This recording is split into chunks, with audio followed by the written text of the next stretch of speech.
अद्भुत है, दिव्य है, अलौकिक है, सुंदर है, भव्य है, मनोरम है। ऐसा दृश्य कभी कभी देखने को मिलता है। और भारत की संस्कृति, भारत की सभ्यता, भारत का संस्कार, भारत का अध्यात्म, भारत की वाणी, भारत का विचार जब उसका संगम होता है तो उसमें से निकलता है नव संवत्सर। और उस पर आयोजित आज का यह दिव्यतम कार्यक्रम भारतीय नववर्ष आयोजन समिति द्वारा आयोजित कितने दिव्य स्थान पर कार्यक्रम हो रहा है। एक तरफ गोमती है और गोमती के दूसरी तरफ अगर आप जाएंगे और आगे बढ़ेंगे थोड़ी दूर तो सई मिलेंगे, और सई के आगे जाएंगे तो गंगा मिलेंगे, और गोमती के आगे जाएंगे तो सरयू मिलेंगे, और बीच में जाएंगे तो कुशभवनपुर मिलेगा, और कुशभवनपुर में आएंगे तो आपका यह स्थान मिलेगा। और इस स्थान पर आएंगे तो ऐसी दिव्य आत्माएं जो महान विभूति यहाँ पर बैठी हैं उनका दर्शन और दिग्दर्शन होगा। ये अद्भुत संयोग है। और इसलिए कुशभवनपुर में आयोजित आज के विराट कवि सम्मेलन और वर्ष प्रतिपदा नव संवत्सर, हिंदू नववर्ष, भारत एवं भारतीयता के प्रतीक के इस अवसर पर जिनका अभी हम सब लोग अमृतमय वाणी में वो जब बोलते हैं तो ऐसा लगता है कि माँ सरस्वती स्वयं उनके जीवा पर विराजमान है। उनकी भाव, उनकी भंगिमा, उनका सतित्व, उनका वीरत्व और उनका संत और संत की वाणी में ओजपूर्ण वाणी जब मिलती है तो वास्तव में संत की वाणी में जब ये भाव दिखता है तो उसके कुछ भाव तो हमको आपको भी नजर आते हैं। कितना सुंदर है, कितना दिव्य है, कितना अलौकिक है, कितना अद्भुत उनका नाम है।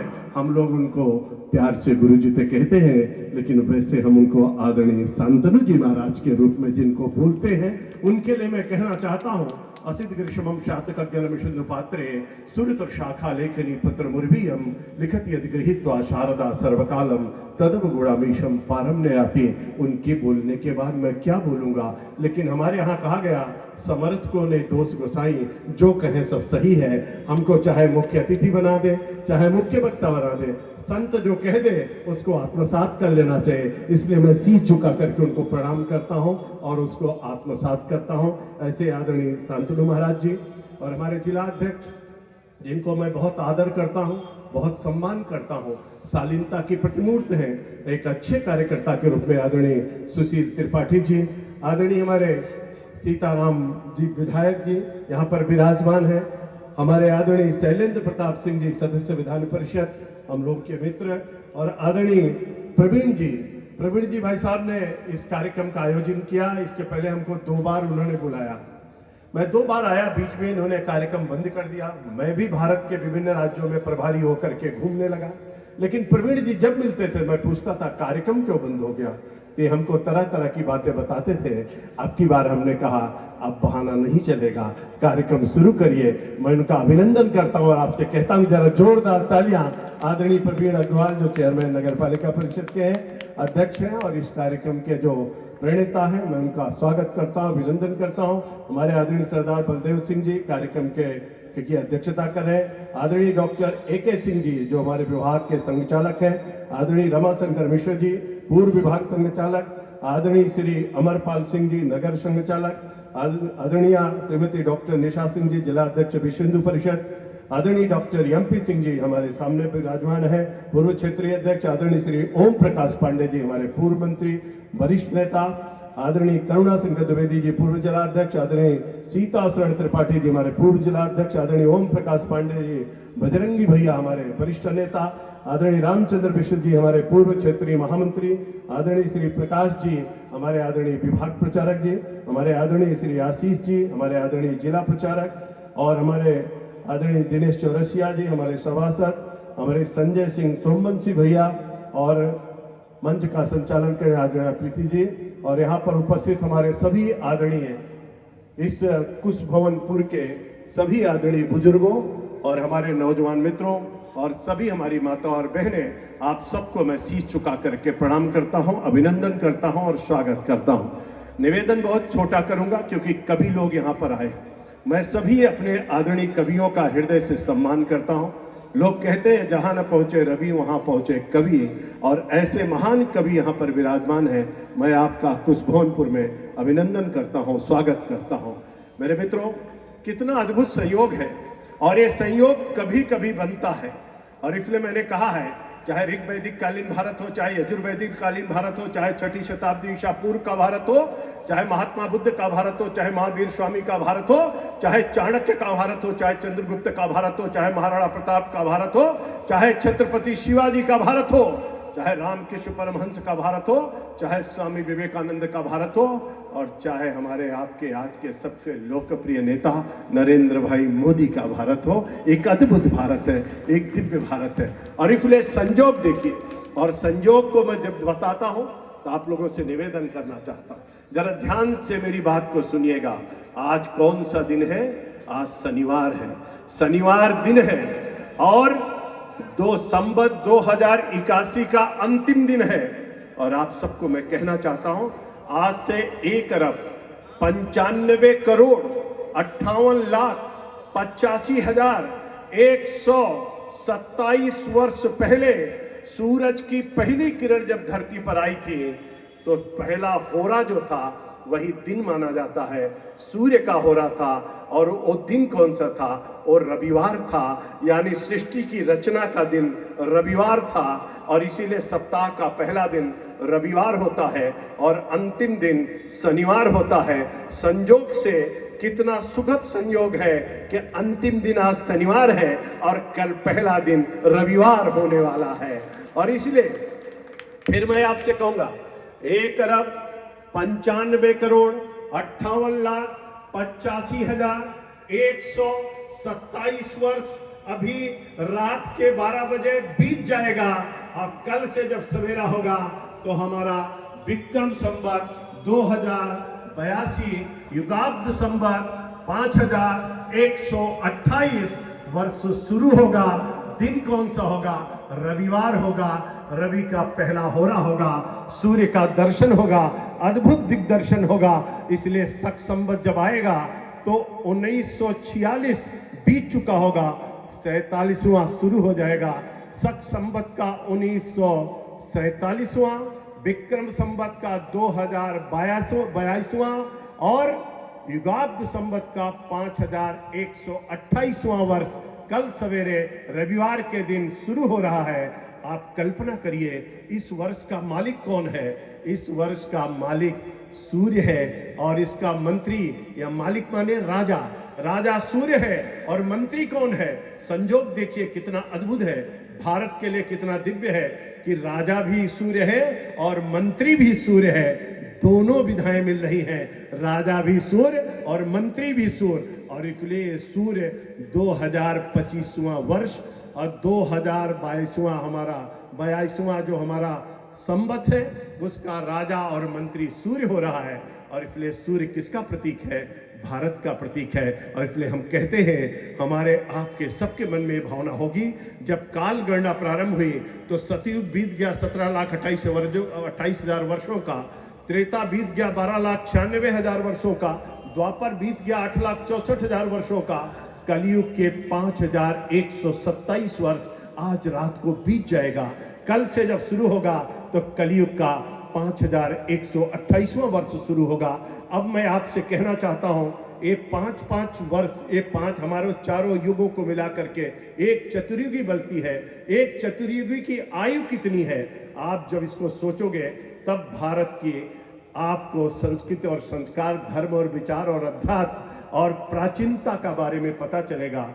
तो सतयुग कितने वर्षों का है? 17,28,000 वर्षों का। त्रेता कितने वर्षों का है? 12,96,000 वर्षों का। और त्रेता कितने वर्षों का है? 8,64,000 वर्षों का। और कलयुग की आयु कितनी है? 4,32,000 वर्ष। अब आप इसको जोड़ दोगे तो कितने वर्ष हो जाएंगे? इनको चारों को जब जोड़ोगे तो 43,20,000 वर्ष होगा। 43,20,000 वर्षों का एक चतुर्युगी बनेगी। और एक चतुर्युगी जब 71 बार होती है, हमारे यहाँ 71 बार ये चारों युग जब आएंगे तो एक मनवंतर होता है। एक मनवंतर की आयु कितनी होगी? जरा कैलकुलेटर लेकर के कैलकुलेट करिएगा, तब आपको पता चलेगा कि 43,20,000 की एक चतुर्युगी इंटू 71 जब करोगे तब एक मनवंतर होगा। कितने मनवंतर बीत चुके? मेरे कुछ भुवनपुर के वीर सपूतों, आपके 6 मनवंतर बीत चुके हैं, 7वां मनवंतर चल रहा है। 7वें मनवंतर की 28वीं चतुर्युगी चल रही है। 28वीं चतुर्युगी का कलयुग चल रहा है। कलयुग का प्रथम सोपान चल रहा है और आज रात के बाद 5127 वर्ष कलयुग के बीत जाएंगे और 5128वां वर्ष शुरू हो जाएगा। आप कल्पना करके देखिएगा, तब आपको पता चलेगा अभी कितने दिन बीत गए।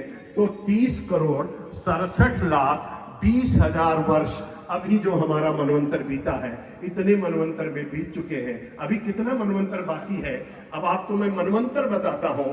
जब 14 मनवंतर होता है तब ब्रह्मा जी का एक दिन पूरा होता है। 14 मनवंतर में एक दिन ब्रह्मा जी का पूरा होता है। अभी कितना मनवंतर बीता, अभी तो 6 मनवंतर बीता है, 7वां चल रहा है। आज 7वें में 27 मनवंतर केवल बीते हैं, 28वां चल रहा है। अभी 71 पूरा करना है, तब 7वां पूरा होगा और 7 के बाद 7 मनवंतर और होगा, तब 14 मनवंतर पूरा होगा। और जब 14 मनवंतर पूरा होगा तो कितने वर्ष हो जाएंगे, तो 8,64,20,000 वर्ष पूरे हो जाएंगे। तब ब्रह्मा जी का एक दिन और एक रात पूरा होगा। लोग सोचते हैं, लोग कल्पना करते हैं, गणना करते हैं। मैंने कहा तुलना किससे कहते हो? आदरणीय शांतनु महाराज जी चिंतित हो रहे थे। मैं तो कहता हूं चिंतित होना चाहिए, लेकिन मैं आपसे एक बात कहना चाहता हूं।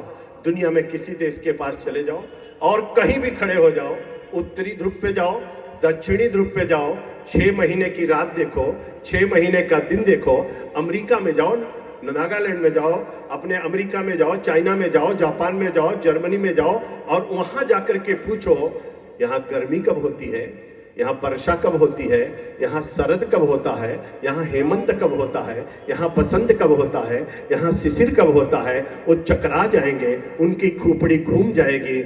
6 ऋतुओं का दर्शन कहीं नहीं होता है। अगर 6 ऋतुओं का दर्शन होता है तो हमारे आपके भारत में होता है, और इन 6 ऋतुओं का दर्शन केवल भारत करता है। और इसीलिए हम कहते हैं हमारे यहाँ तो ग्रीष्म भी है, हमारे यहाँ वर्षा भी है, हमारे यहाँ शरद भी है, हमारे यहाँ शिशिर भी है, हमारे यहाँ हेमंत भी है, हमारे यहाँ बसंत भी है। और इन 6 ऋतुओं के साथ भारत की संस्कृति प्रस्फुटित होती है। लोग सोचते हैं, लोगों के मन में बहुत भाव आते हैं। यहाँ पर बैठे हुए सब लोग अपने अपने गूगल पर चले जाइए और गूगल से पूछिए। मैं किसी धर्म के विरोध में कुछ नहीं बोल रहा हूं, लेकिन गूगल से पूछिए, हे गूगल बाबा, मुस्लिम धर्म की स्थापना कब हुई, कितने वर्ष हो गए? तो किसी मुसलमान से पूछ लीजिए, वो भी बताएगा हिजरी कैलेंडर को कितना दिन हुआ, तो कहेगा 1448 वर्ष हुआ। यानी 1400 वर्ष पहले दुनिया में कहीं पर भी इस धर्म के बारे में कोई नहीं जानता था। किसी ईसाई से मिलिए, किसी पादरी से मिलिए, उनसे पूछिए ईसा का धर्म कब से, ईसाई धर्म कब से आया, वो अच्छे से आपको बताएंगे। ईसा मसीह के बाद हमारे आपके सबको पता चल जाएगा कितने साल हुआ, तो आपको पता चलेगा कि 2021वीं शताब्दी चल रही है। आप कल्पना करके पूछोगे तो आपको पता चल जाएगा। और इसलिए दुनिया में किसी से जाके पूछो पारसी धर्म कब आया, तो आपको उसकी भी आयु पता चल जाएगी। लेकिन दुनिया में जाकर के पूछो सनातन धर्म कब आया, सनातन कब से है, तब लोग बताएंगे 1,95,58,85,127 वर्ष पहले हमारा सनातन आया है। तब उनसे पूछो, उनसे बात करो। मैं आपसे कहना चाहता हूं, बड़े अच्छे से इन गणना पे विचार करोगे, आपको विचार का ये पता चल जाएगा। और अच्छे ढंग से विचार करने की आवश्यकता है। दुनिया में किसी से जाके पूछो कि जीरो की खोज किसने किया, हर कोई भारत का नाम लेगा। दुनिया में किसी से जाके पूछो अंक की खोज किसने किया, तो हर कोई भारत का नाम लेगा। दुनिया में किसी से जाके पूछो सबसे प्राचीनतम धर्म का नाम बताइए, तो सनातन धर्म का नाम लेगा। दुनिया में किसी से जाके पूछो सबसे प्राचीनतम पुस्तक का नाम बताइए, तो ऋग्वेद, यजुर्वेद, सामवेद, अथर्ववेद की चर्चा करेगा, 108 उपनिषदों की चर्चा करेगा, 6 शास्त्रों की चर्चा करेगा, 18 पुराणों की चर्चा करेगा, गीता, रामायण और महाभारत की चर्चा करेगा। दुनिया में किसी से जाके पूछो सबसे प्राचीनतम मंत्र का नाम बताइए, तो गायत्री महामंत्र की चर्चा करेगा। दुनिया में किसी से जाके पूछो सबसे प्राचीनतम भाषा का नाम बताइए, तो संस्कृत भाषा की चर्चा करेगा। दुनिया में किसी से जाके पूछो कौन सी ऐसी नदी है जिसका पानी सूखता नहीं, जिसमें कीड़ा नहीं पड़ता? तो गंगा मैया की चर्चा करेगा। दुनिया में किसी से जाके पूछो कि दुनिया का सबसे बड़ा मेला कहां होता है, तो तीर्थराज प्रयाग के कुंभ की चर्चा करेगा। दुनिया में किसी से जाके पूछो योग कहां से आया, तो भारत की तरफ इशारा करेगा। अरे दुनिया को सब कुछ देने का काम किसी ने किया है, आपने किया है, भारत ने किया है, भारत की संस्कृति और संस्कारों ने किया है। बहुत लोगों ने मिटाने की कोशिश किया। मैं आप सबसे कहना चाहता हूं, कुछ भवनपुर के वीर सपूतों, जरा याद करके देखिए, भारत पर जब भारत के लोगों ने का शासन था तो भारत सोने का चिड़िया था। 3री शताब्दी का भारत देखिए, 6ठी शताब्दी का भारत देखिए, उसके पहले का भारत देखिए, ईसा पूर्व के पहले का भारत देखिए। लेकिन 712 में मोहम्मद बिन कासिम का आक्रमण दाहिर के ऊपर होता है, युद्ध चलता रहता, संघर्ष जारी रहता है, लेकिन कभी भी कोई हमको आपको पूरी तरीके से परास्त नहीं कर पाया। लड़ते रहे, चलते रहे। आज भारत आजाद होकर के नंबर 1 का देश बनने की ओर अग्रसर हो रहा है। और इसलिए मैं आपसे कहना चाहता हूं, हमारी तो संस्कृति कहती है, हम तो नाग को भी दूध पिलाते हैं, हम तो शेर को माँ की सवारी मानते हैं, हम तो नंदी बाबा की पूजा करते हैं, हम गौ को गौ माता कहते हैं, हम चींटी को आटा खिलाते हैं, हम तो प्रकृति की पूजा करते हैं। हमारी बहनें तो तुलसी के बिरुवा पर दीपक जलाती हैं, हमारी माता और बहनें पीपल के वृक्ष को रक्षा सूत्र बांधती हैं। हम तो सवेरे उठते हैं तो सारे भगवान का दर्शन अपने हाथों पर कर लेते हैं, करागे बसते बोलते चले जाते हैं। हम तो जमीन पर पैर रखते हैं तो समुद्र वृषणे देवी पर्वत स्तना मंडले विश्वपत्नी नमस्तुभ्यं पाद स्पर्शमश में कह करके धरती माँ को प्रणाम करते हैं। हम तो दातुन करते हैं तब भी कहते हैं आयुर्बलमेश्वर चा प्रजा पशु में सुनी चा ब्रह्मा पराज्ञा चा मेघ हम चा तुम ना दे बलवसते। हम तो जब स्नान करते हैं तो बोलते हैं गंगा सिंधु सरस्वती चा यमुना गोदावरी नर्मदा सिंधु कावेरी जलस्मिन सन्निधिकुर। हम तो स्नान करके निकलते हैं तो भगवान सूर्य को जल चढ़ाते हैं और कहते हैं आदिदेव नमस्तुभ्यं प्रसीदं भास्कर दिवाकर नमस्तुभ्यं प्रभाकर नमोस्तुते। हम तो जब जल चढ़ा के भोजन करते हैं तो भोजन मंत्र करते हैं। हम आगे निकलते हैं तो माता पिता को प्रणाम करते हैं और बोलते हैं कि प्रविश नगर की जय सब काजा हृदय राज कौशलपुर राजा। हमारी संस्कृति तो बड़ी अद्भुत है। हम तो संध्या बंदन भी करते हैं, हम तो प्रकृति की पूजा भी करते हैं, हम तो शिष्य से लेकर के परमेश्वरी तक की आराधना करते हैं। हम तो चंदा को चंदा मामा कहते हैं, हम तो तारों और नक्षत्रों की पूजा करते हैं। हमारे तो 27 नक्षत्र हैं, हमारी तो 12 राशियां हैं, हमारे तो 9 ग्रह हैं। हम तो 9 ग्रहों की भी पूजा करते हैं। हम धरती की पूजा करते हैं। पंडित जी आते कहते बेटा धरती बनाओ, धरती की पूजा करो। अब पूजा जब समाप्त होती, कल कलश की स्थापना होगी, पंडित जी आएंगे तो सबसे पहले धरती की पूजा कराएंगे। कह लेंगे कुछ ले लो, अक्षत ले लो, जल ले, संकल्प पढ़ो, आर्यावर्ते जम्बूद्वीपे भरतखंडे। तब हम कहते मेरा भरतखंड कहाँ है, मेरा जम्बूद्वीप कहाँ है, इस बात की हम लोग चर्चा करते हैं। लेकिन वही पंडित जी जब पूजा समाप्त होती है तो आसन के नीचे जल छिड़क करके फिर कहते बच्चा इसको माथे लगा लो। माथे लगा करके यानी शुरू भी भारत माता से और अंत भी भारत माता से करते हैं। इसलिए हमारे यहाँ अथर्ववेद में कहा गया माता भूमि पुत्रो हम पृथिव्याम। भूमि मेरी माँ है, मैं इस पृथ्वी का पुत्र हूँ। जीऊंगा तो भारत माता के लिए और मरूंगा तो भारत माता के लिए। ऐसा संकल्प हम सबके मन में होना चाहिए। और इसलिए हम आपसे कहना चाहते हैं समय बहुत हो चुका है। कभी लोग बैठे हुए और कवि को सुनने के या कवियों को सुनने के लिए आप आए। मेरा भाषण सुनना आवश्यक नहीं, कवियों को सुनिएगा, राष्ट्रवादी कवि है। मेरे मित्रों, मैं भी उस खानदान से हूं, मेरे भी पूर्वज कवि रहे हैं। अटल बिहारी वाजपेयी से बड़ा कोई कवि नहीं और उनकी परंपराओं का मैं बदवाहक हूं। अटल जी कहते हैं कि छोटे मन से कोई बड़ा नहीं होता और टूटे मन से कोई खड़ा नहीं होता। अटल जी कहते हैं हार नहीं मानूंगा, रार नहीं ठालूंगा, काल के कपाल पे लिखता हूं, मिटाता हूं, गीत नया गाता हूं, गीत नया गाता हूं। अद्भुत थे अटल जी। और इसलिए कभी लोग आए उनका मैं सम्मान करता हूं, जैसे आदर करता हूं। लेकिन मेरे मित्रों एक बात याद रखना, मैं आपसे कहना चाहता हूं, लोग पूछते सतयुग कैसा था, लोग पूछते त्रेता कैसा था। राम को हमने देखा नहीं। आदरणीय शांतनु महाराज जी यहाँ कह रहे थे एक राम बोलने में आपको ऐसा लगता है। अरे मैं आपको कहना चाहता हूँ राम जरा सुन के देख लेना और जा करके अपने घर पे कागज और कलम निकाल लेना और काखा गाघा अंगा से लेके ज्ञान तक लिख लेना और लिखने के बाद देखना कि रा कितने नंबर पर आता है। आपको पता चल जाएगा काखा गाघा अंगा चाचा चाचा इया टाटा डाड़ा ताता दादा ना पापा बाबा माँ या रा जब करोगे तो 27वें नंबर पर रा आता है। और आ की मात्रा 2 आ बड़े आ की मात्रा यानी 2 मात्रा। और उसके बाद माँ कितने पे आता है तो 25 पे माँ आता है, गिन लेना। और जब 25 और 2 मात्रा को जोड़ते हो 27, 27 और 27 54 होता है। एक बार राम बोलते हो तो 54, और 2 बार राम बोलते हो तो 108 हो जाता है, मंत्र बन जाता है। राम राम बोल करके तो देखो। और इसलिए कृष्ण कहना है, जरा कृष्ण को जोड़ करके देख लेना, सीताराम को जोड़ करके देख लेना। आप मानते नहीं हो, आपकी तरंगे, आपका जीवन बदल जाएगा। लोग कहते सतयुग कैसा था, लोग कहते त्रेता कैसा था, लोग कहते द्वापर कैसा था। अरे मेरे मित्रों, सतयुग देखना है तो हमारे प्रयागराज कुंभ में चले गए होते, आपको सतयुग का दृश्य दिख जाएगा, त्रेता दिख जाएगा, द्वापर दिख जाएगा। 66 करोड़ 30 लाख लोग आए, स्नान किया, आचमन किया, जलपान किया, चले गए, दुनिया देखती रह गई। यही तो सतयुग है, यही तो त्रेता है, यही तो द्वापर है, यही तो कलयुग है। उसका संगम आपको वहां देखा। लोगों ने कहा सरस्वती जी कहाँ हैं? तो प्रधानमंत्री और मोदी जी और योगी जी ने सरस्वती कूप खुलवा दिया, बट वृक्ष खुलवा दिया, और लोगों का वो जिस तरीके का अद्भुत दृश्य वहां पर दिखाई पड़ा, लोग अभिभूत है, कल्पना नहीं कर सकते। और इसलिए मैं कहता हूं, मैं आप सबसे अनुरोध करना चाहता हूं, अपनी परंपरा, अपनी संस्कृति, अपने संस्कार, अपना अध्यात्म, अपनी वाणी, अपना विचार, ऋग्वेद की सूक्तियां 1028 सूक्तियों को मंत्रों के रूप में जप करना, वृक्षों की पूजा करना, धरती की पूजा करना, सबके पूजा करते हुए चलते रहना। इसीलिए हमारे कहा गया, बहंति नद्या स्वयं नाभ्या स्वयं न खादन फलान वृक्षा धाराधरो वर्षत नात्मे तो परोपकाराय सताम विभूत्या। हम लोग कहते सताम आचारा सदाचारा कहते सदाचार है एका दिव्या गुणास सदाचार संसार कल्याणम भवत। इसीलिए भगवान तुलसी ने कहा कि कर्म प्रधान विश्व करी राखा, और जो जस करे तो तस फल चाखा।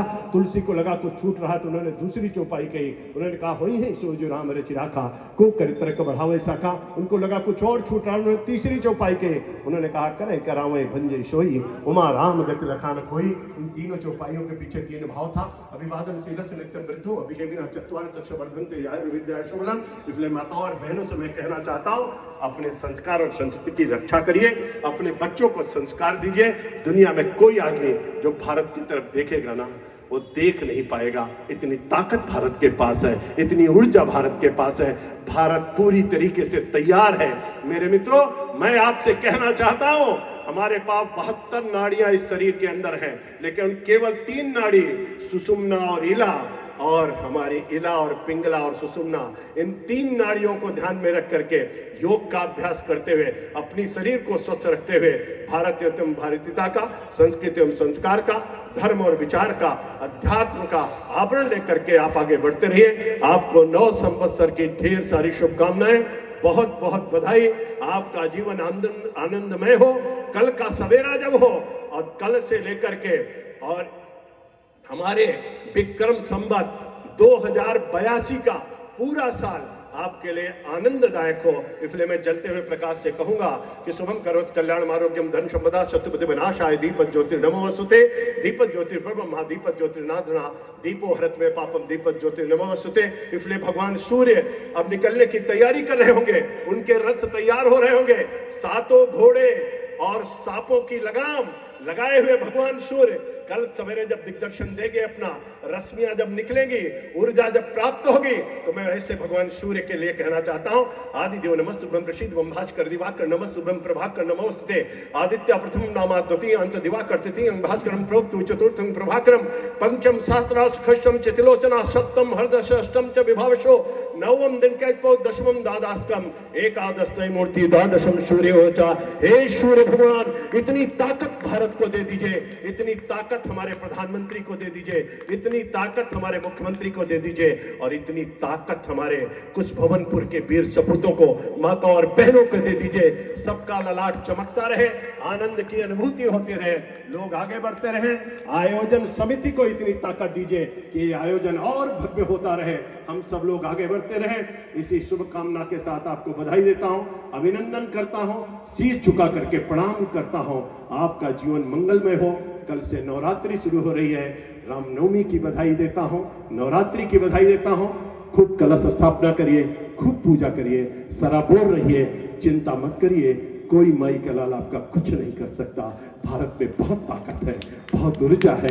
एक नौजवान खड़ा होगा, सब कुछ ठीक कर देगा। इसलिए इसके लिए हमको, आपको, सबको मिल करके काम करने की आवश्यकता है। हम सब लोग मिल करके चलेंगे। साथ चलने का इरादा जब जमा हो जाएगा, आदमी मिले आदमी का कारवां बन जाएगा। तू किसी के पांव के नीचे तो रख थोड़ी जमीन, तू भी नजरों में किसी के आसमां बन जाएगा। लेकिन निवेदन केवल इतना करना चाहता हूं, बता सको तो राह बताओ, पथ भटकाना मत सीखो, और बिछा सको तो फूल बिछाओ, सूल बिछाना मत सीखो, और जला सको तो दिया जलाओ, दिल जलाना मत सीखो। इस भाव के साथ हम लोग आगे बढ़ेंगे। आप सबको बधाई, जोरदार से जयकारा बोलिए। बोले भारत माता की, भारत माता की।